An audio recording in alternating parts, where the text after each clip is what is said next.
buenos días, hermanos, bienvenidos todos los hermanos y los amigos, recordándoles que este es el culto que corresponde al domingo 13 de junio de la Iglesia Evangélica Bautista de Barrio Norte y se titula ¿Cómo orar en tiempos de crisis? ¿Cómo orar en tiempos de crisis?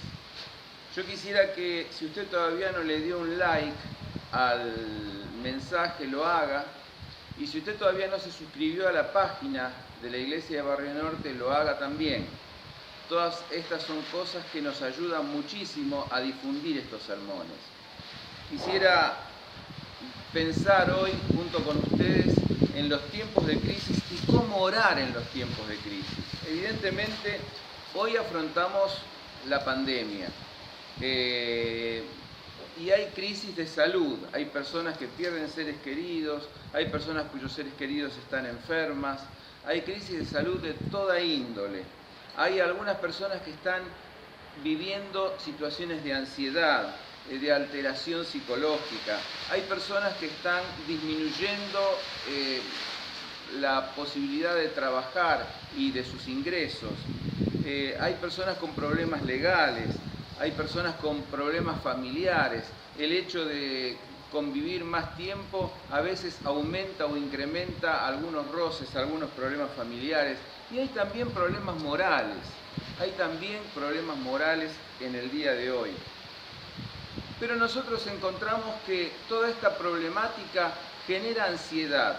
Y yo quisiera decirles también en este sentido que el apóstol Pablo en el capítulo 4 de Filipenses, versículo 6, dice: por nada estéis afanosos, antes bien, sean conocidas vuestras peticiones, en toda oración y súplica con acción de gracias.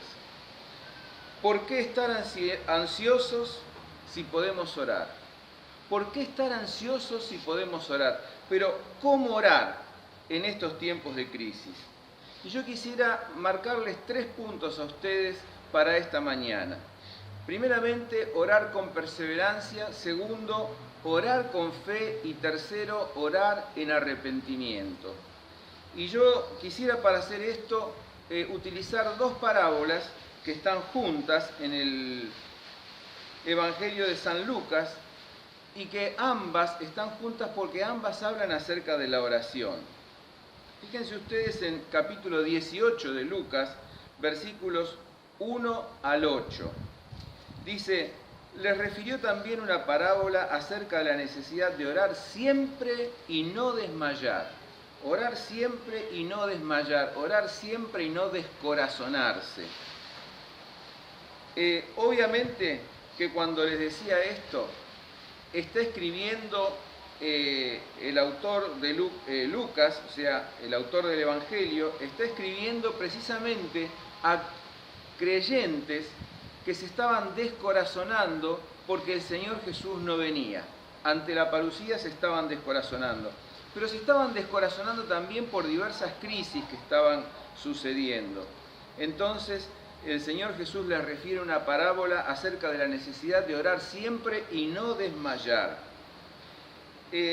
La parábola nos presenta, dice: en cierta ciudad había un juez que ni temía a Dios ni respetaba a hombre. O sea, un juez injusto, un juez que no temía a Dios ni respetaba al ser humano. Pero también había un segundo personaje en esta parábola. Había también en aquella ciudad una viuda, la cual venía diciendo: hazme justicia contra mi adversario. La viuda, obviamente, era en Israel un símbolo de desprotección, de necesidad, de carencia. La viuda era la persona carente y necesitada en Israel. Y dice el texto que venía insistentemente al juez a pedirle: hazme justicia contra mi adversario. Obviamente el daño que se le habría infligido a esta viuda era un daño de tipo económico, por lo cual ella pedía alguna suerte de resarcimiento, de reparación, de justicia por parte del juez. Pero la parábola nos sigue diciendo: él no quiso por algún tiempo. O sea, este juez no quiso hacer justicia a la viuda por algún tiempo. No sabemos por qué los comentaristas conjeturan, algunos dicen, bueno, el juez normalmente, siendo un juez injusto, esperaría soborno, de la viuda no podía recibir ningún soborno, entonces archivaba la causa y por una cuestión de pereza no respondía a los requerimientos de la mujer. Otros piensan, bueno, quizá el juez no quería enfrentar al poderoso contra el cual la mujer estaba haciendo el reclamo. No sabemos, no lo sabemos, son todas hipótesis. Lo cierto es que él no quiso por algún tiempo, pero después se dijo a sí mismo, pensó para sí mismo, aunque ni temo a Dios ni respeto al hombre, le haré justicia a esta viuda, porque no me deja de molestar. Le haré justicia a esta viuda porque no me deja de molestar. Insiste permanentemente. Pero después dice, para que no venga continuamente a cansarme. Así traduce la Reina Valera del 2005. Uno podría traducir aquí, si sigue más literalmente un semitismo hebreo que el griego traduce, para no dejarme negro el rostro. O sea, el juez podía temer algún tipo de retaliación violenta por parte de la mujer, o, como traducen algunas otras versiones, para que no venga continuamente a abrumarme. No sabemos por qué accedió el juez, si por comodidad, si por cobardía, no sabemos por qué accedió.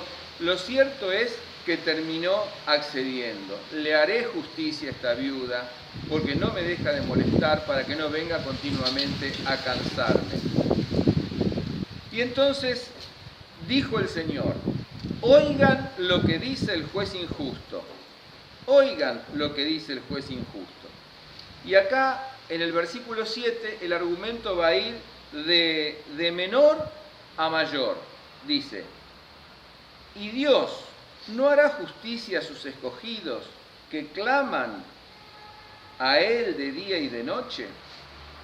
Y Dios no hará justicia a sus escogidos que claman a Él de día y de noche. O sea, Dios que es justo, Dios que es bueno, Dios que tiene buena disposición para con nosotros, ¿no hará justicia? El argumento va de mayor a menor.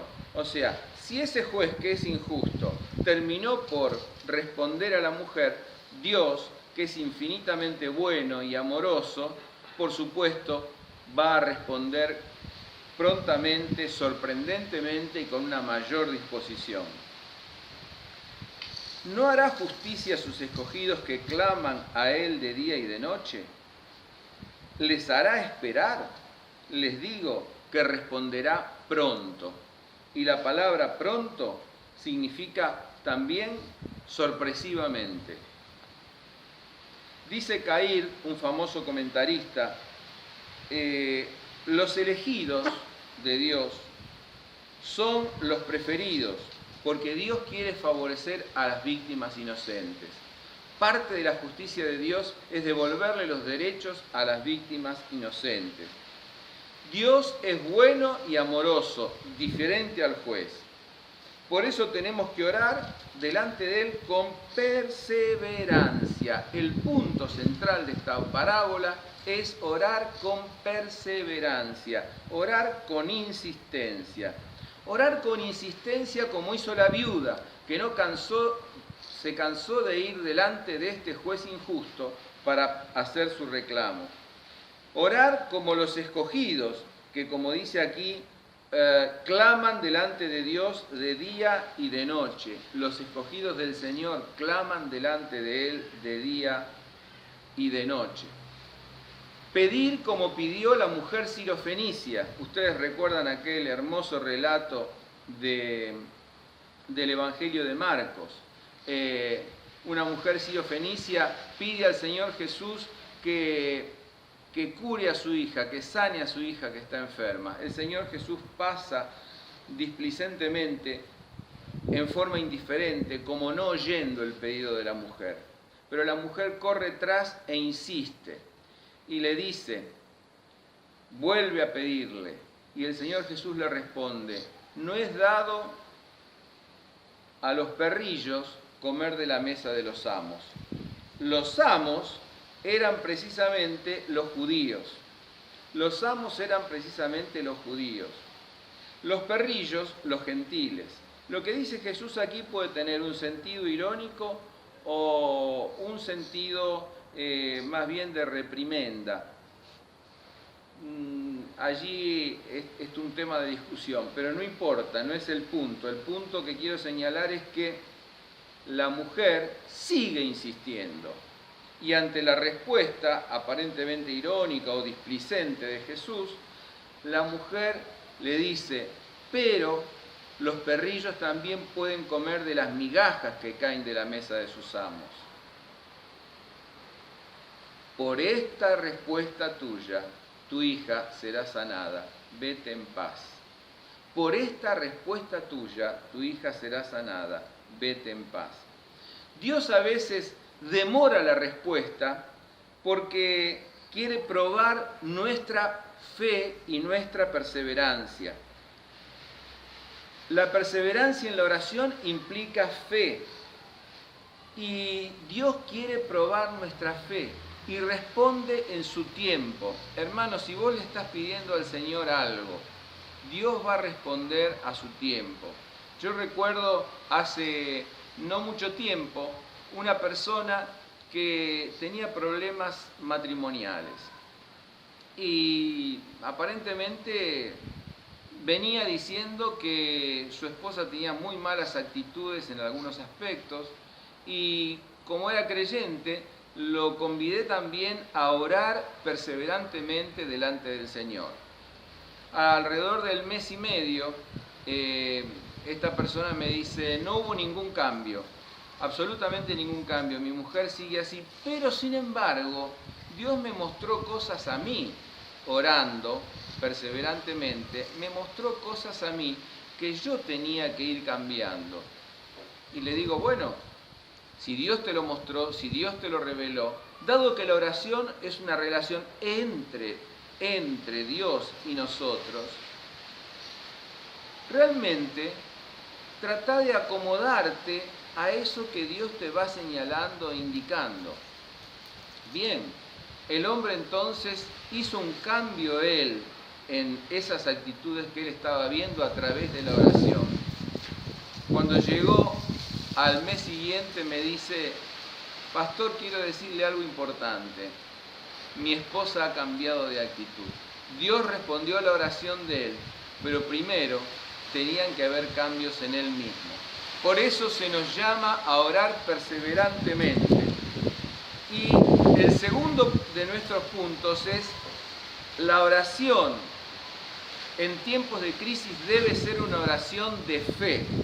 Mi querido hermano, aquí dice el texto, sin embargo, cuando venga el Hijo del Hombre, ¿hallará fe en la tierra? ¿Hallará fe en la tierra? La verdad es que nosotros podemos esperar respuestas inesperadas de parte del Señor. Si tenemos problemas de salud, laborales, financieros, familiares, oremos perseverantemente. Dios va a sorprendernos. Pero la segunda cosa es orar con fe. Cuando venga el Hijo del Hombre, ¿hallará fe? ¿O hallará la fe, dice el griego literalmente? ¿Hallará la fe en la tierra? En la parusía, en la venida del Hijo del Hombre, ¿hallará la fe sobre la tierra? Porque fe, hermanos, es no depender de las condiciones de nuestra existencia. Yo no puedo ser esclavo de mi pasado y decir porque a mí me pasaron estas y estas cosas, entonces yo soy así y dependo y soy un esclavo de mi pasado. No, yo tengo fe en el Todopoderoso, que Él puede cambiar todas las situaciones. A mí los médicos me dijeron que para mi enfermedad no hay cura, no hay medicación. Bueno, bien, pero hay un Dios todopoderoso que puede revertir las situaciones. Yo no tengo asistencia médica en este momento, sí, pero tenés un Dios todopoderoso y tenés fe para clamar a Él y Dios va a obrar, porque nada imposible hay para Dios. Yo no tengo trabajo en este momento, estoy sufriendo una situación muy difícil. Sí, pero hay un Dios todopoderoso y que te ama y que no te va a abandonar. Y tenés que esperar en ese Dios todopoderoso. No veo todavía signos de la mano de Dios sobre mi vida. Sí, pero hay un Dios todopoderoso y tenés que esperar en Él. Esperar en Él. Tener fe es no depender de las condiciones de nuestra existencia, depender de Dios. Fe es renunciar a disponer de nosotros mismos y de nuestros recursos para esperar en Dios. Esperar en Dios, esto es fundamental, esta es la fe. Y mis queridos hermanos, yo quiero decirles que no dejamos de lado ni los medicamentos, no dejamos de lado ni todo lo que podemos hacer para obtener aquellas cosas que necesitamos aquí en esta vida, pero lo fundamental, lo principal es tener fe, es saber que nuestra vida depende de Dios y que está dispuesta para Dios. Entonces, ¿cómo orar en tiempos de crisis? Orar con perseverancia. Orar con fe. Creemos que estamos solos en el mundo muchas veces, solo frente a las leyes naturales que son inexorables, frente a sistemas sociales o ordenamientos sociales que nos parecen rígidos, frente a relaciones que parecen ser incambiables. Sin embargo, hermanos, yo quiero decirles que la historia de cada vida no es una historia que se hace solamente en función de las interacciones humanas y de las interacciones de los hombres con la naturaleza. Dios está presente en tu historia y en mi historia. Dios está presente y la historia es una historia abierta, entre Dios y vos y la creación y los que te rodean. Dios nos sorprende, Dios no es un Dios inexorable, ese Dios que está sobre todas las leyes, ese Dios que está sobre todos los ordenamientos jurídicos, ese Dios que está sobre todas las personas. Ese Dios nos sorprende. Él iba a destruir a Nínive, pero sin embargo, fíjense hermanos, se arrepintió de destruir a Nínive, cambió de posición. ¿Por qué? Porque los ninivitas se arrepintieron ante la predicación de Jonás. Él iba a exterminar al pueblo de Israel cuando, después de haber dado los 10 mandamientos, las 10 palabras a Moisés, bajó Moisés del monte y vio a los israelitas adorando un becerro de oro. Y entonces Dios se dispuso a destruir a su pueblo, pero Moisés oró y rogó y Dios cambió de actitud porque la fe mueve las manos de Dios y a esto tenemos que decirle amén y aleluya. El fondo de nuestra oración siempre es: venga tu reino, sea hecha tu voluntad, pero nosotros tenemos que pedir al Señor aquellas cosas que necesitamos y tenemos que pedírselas con fe y tenemos que pedírselas llenos de fe. El que pida sin dudar de nada, porque el hombre que duda es como semejante a la onda del mar que es echado de un lado para el otro. Hermanos, oremos con perseverancia, oremos con fe, siempre dependemos de la voluntad de Dios, eso es indiscutible, pero nosotros estamos llamados a orar con perseverancia y a orar con fe. Y en tercer y último lugar, estamos llamados a orar con contrición y a orar con humildad. Mis queridos hermanos, aquí tenemos la segunda parábola. Dijo también esta parábola a unos que confiaban en sí mismos como que eran justos y menospreciaban a los demás. 2 hombres subieron al templo a orar. Uno era fariseo y el otro publicano. El fariseo de pie oraba consigo mismo de esta manera: Dios, te doy gracias porque no soy como los demás hombres, ladrones, injustos, adúlteros, ni aún como este publicano. Ayuno 2 veces a la semana, doy diezmos de todo lo que poseo. Pero el publicano, de pie a cierta distancia, no quería ni alzar los ojos al cielo, sino que se golpeaba el pecho diciendo: sé propicio a mí, pecador. les digo, este descendió a casa justificado. El publicano, pecador, descendió a casa justificado y el primero no. Porque cualquiera que se enaltece será humillado y el que se humilla será enaltecido. Mis hermanos, 2 hombres subieron al templo a orar. El parágrafo anterior habla de la oración, este también habla de la oración, pero aquí se nos habla de la oración humilde, de la oración contrita delante de Dios, de la oración de arrepentimiento que confiesa los pecados. Los 2 subieron al monte a orar. El fariseo muy autosuficiente, de pie allí, ¿no es cierto?, firme, oraba consigo mismo como si fuera un monólogo, aunque daba gracias a Dios, sin embargo, dice el texto que oraba consigo mismo. Le relata a Dios como si Dios fuera meramente un testigo que no tiene que intervenir allí.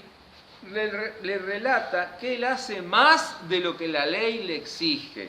La ley exigía ayunar una vez, ¿no es cierto? O sea, el día de expiación. Sin embargo, él ayuna 2 veces a la semana, como decía la tradición de los escribas. La ley indicaba dar el diezmo de ciertos productos, pero él daba el diezmo de todo lo que poseía, hasta de las mínimas hierbas del jardín. O sea, él muestra a Dios que hace más de lo que está indicado hacer. O sea que es un hombre virtuoso, es autosuficiente. Y finalmente termina menospreciando al publicano. Como este publicano, siendo impuro legalmente, entra en el lugar santo, ¿no es cierto?, y se atreve a orar. Y no soy como este publicano, menosprecia al publicano. Es un hombre lleno de orgullo, lleno de autosuficiencia. Fíjense que en la oración no pide nada. Cuando no pedimos nada en la oración, pensemos si esa oración no tiene algo de autosuficiencia, porque nosotros somos seres humanos carenciados que necesitamos que Dios nos dé algunas cosas. El publicano, sin embargo, dice que no quería ni alzar los ojos al cielo. Se golpeaba el pecho. Fíjense que en el pecho está alojado el corazón, y el corazón es el centro del pecado. Así como el corazón es el centro de las buenas cosas, el corazón es el centro de la vida. Dios, sé propicio a mí, que soy hombre pecador. Uno autosuficiente, el otro humilde, contrito, humillado delante de Dios. Uno no depende de Dios, otro está arrepentido y depende de Dios. Uno depende de sus obras, el otro depende de la misericordia de Dios y solo de la misericordia de Dios. El publicano, dice el texto, que se arrepintió, que confesó, bajó del templo justificado, el otro no. El otro que se autojustificó, ese no bajó justificado delante de Dios. Y dice que finalmente, porque el que se enaltece será humillado y el que se humilla será enaltecido. Hay una diferencia entre este publicano y Zaqueo, otro publicano. A la casa de Zaqueo Jesús fue, recuerdan ustedes, Jesús fue a la casa de Zaqueo. Y Jesús lo aceptó y Jesús entró en su casa. Este es un signo que Jesús acepta, come y bebe, aún con los pecadores y los publicanos. Y Zaqueo entonces dio fruto de arrepentimiento. La mitad de mis bienes lo doy a los pobres, y si en algo he robado, y a los que he robado le daré con creces. Bueno, bien. Este hombre de nuestra parábola, este publicano de nuestra parábola que subió al templo a orar, no tuvo tiempo de mostrar frutos de arrepentimiento, pero seguramente habrán habido frutos de arrepentimiento. Mis hermanos, tenemos que pedir a Dios, aún por nuestros quebrantos morales, tenemos que pedir a Dios por nuestras culpas. Yo hablaba con una persona hace poco que me decía que se sentía muy mal, que tenía un malestar físico, hizo chequeos médicos, descartaron enfermedades orgánicas allí, pero en el transcurrir de las charlas nos dimos cuenta que él estaba orientándose por un mal camino, que estaba pecando, y la consecuencia del pecado era todo ese malestar físico.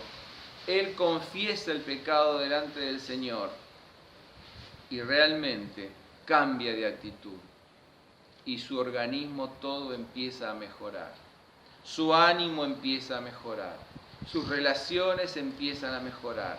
Y le digo, seguí perseverando en esta actitud, y él sigue perseverando en esta actitud. ¿Por qué? Porque muchos de nuestros males vienen de pecados no confesados. Confesemos nuestros pecados delante del Señor, porque Él es fiel y justo para perdonar nuestros pecados y limpiarnos de toda maldad. ¿Cómo orar en tiempos de crisis? Dependiendo plenamente de la voluntad del Señor, pero pidiéndole a Dios con fe aquellas cosas que necesitamos. ¿Por qué, hermanos? Concretamente, claramente, aquellas cosas que necesitamos. ¿Por qué? Porque nuestra historia es una historia abierta entre Dios, nosotros, nuestro prójimo y la creación. La historia se va haciendo y la oración es parte de esa historia que escribimos nosotros, de la relación nuestra con Dios. Tenemos problemas de salud, tenemos problemas de trabajo, tenemos problemas familiares, tenemos problemas legales, tenemos problemas psicológicos, hay culpas morales. Oremos a Dios, entreguémonos a Él, pongamos nuestra vida en sus manos, digámosle: Señor, quita en mí un corazón malo, limpia mi corazón, limpia mi vida, pon en mí espíritu noble. Comencemos a orar con perseverancia, oremos con fe, creyendo en el poder de nuestro Señor, y veremos los resultados. ¿Cómo orar en tiempos de crisis? Orar dependiendo de Dios plenamente, confiando en su voluntad, pero pidiendo con perseverancia, con insistencia, con fe y con arrepentimiento. Y si oramos abiertos a Dios, veremos que Dios nos responde, comprenderemos cosas que todavía nos son ocultas y entenderemos misterios de la vida y de nuestro propio ser que aún no teníamos claros. Oremos. Señor, en estos tiempos de crisis, venimos delante de ti para orar. Queremos orar, Señor, y escribir nuestra propia historia de oración contigo. Si es posible, llevar un cuaderno íntimo de aquellas cosas que te pedimos, de aquellas cosas que nos vas respondiendo, de aquellas cosas que te solicitamos y de aquellas cosas que nos respondes a tu manera, de aquellas cosas que te pedimos y de aquellas cosas que tu Espíritu nos enseña que debemos pedirlas de otra manera, de aquellas cosas, Señor, que pedimos y de aquellas cosas que recibimos, de aquellas cosas que pedimos y de aquellas cosas que aguardan un cambio nuestro para ser respondidas. Pero, Señor, te pido en el nombre de Jesús que toda persona que hoy escuche este mensaje pueda orar confiando en ti, con perseverancia, con fe, con arrepentimiento, para que, oh Dios, nuestra vida florezca, nuestra vida sea un canal de bendición para otros también, y tengamos en este tiempo la armonía, la paz que necesitamos para estar activos y para servir a otros. Lo pido con acción de gracias en el nombre de Jesús, nuestro Señor y Salvador, que vive y que reina por los siglos de los siglos. Amén. A Él sea la gloria.